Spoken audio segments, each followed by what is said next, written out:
The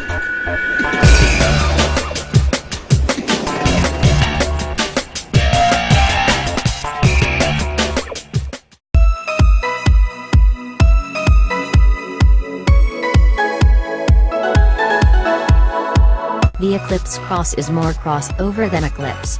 There's no relevance in its taking its middle name from Mitsubishi's Eclipse sports coupe of distant memory.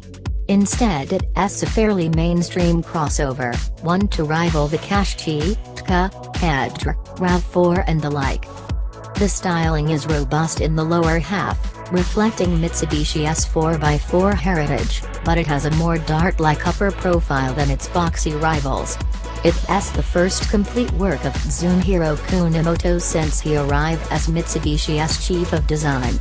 He joined from Nissan 3 years ago. Ironically, Nissan later took a lifeline shareholding in the troubled Mitsubishi Motors, so you could call this the last pure Mitsubishi. In future, Mitsubishi will donate BEV and 4x4 expertise to Nissan Renault. Traveling in the other direction will be Nissan platforms, and presumably, Nissan's ability to operate at a profit. If you're a student of the Mitsubishi range, the Eclipse Cross fits in size between the ASX and the Outlander. If that doesn't seem a huge gap, be aware the next-gen ASX will shrink and the next Outlander grow. That'll open up more elbow room for the Eclipse Cross. The first engine is a new lightweight 1.5 turbo petrol. Mitsubishi's existing, if modified, 2.2 diesel will follow. We tried the 4x4 version of the turbo petrol, which comes with a mandatory CVT auto transmission, albeit one with fake stepped modes for when you take override control. The front driver gets a manual, and the 2.2 diesel has a proper 8-speed automatic gearbox. It's bigger inside than rivals because the wheelbase is long, taken directly from the Outlander, as is most of the suspension. It's also versatile, helped by sliding reclining rear seats. But the bobtail does reduce boot space. The cabin style and finish is a whole lot better than previous Mitsubishis. That of course isn't saying much, so let's add that it has into the upper middle of the rivals. The turbo petrol engine smears its torque over a wide range, so responds well from low down.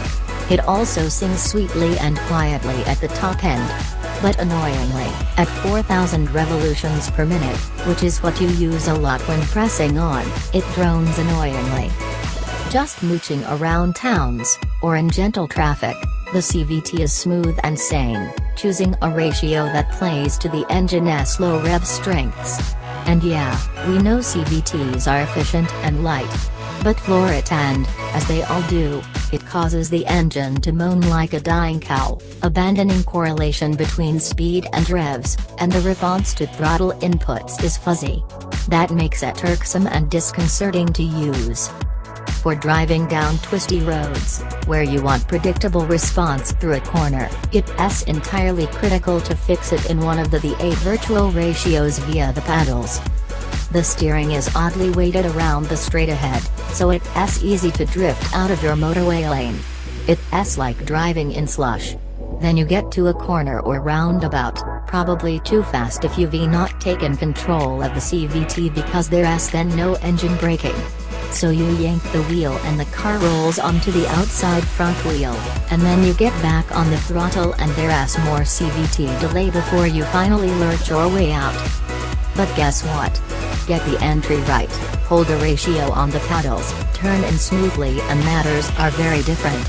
You can feel the AWD system shuffling effort to the tires that can use it, and the chassis and steering feed some info, and the balance is fine. It's really strange. Such a dissonance between initial impression and dynamics under stress. I can't imagine many family crossover buyers will ever get beyond the soggy outside to find, let alone enjoy, the resolved core. Still, anyone can appreciate a pliant ride.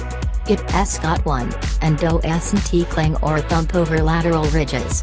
It cruises through the air quietly too.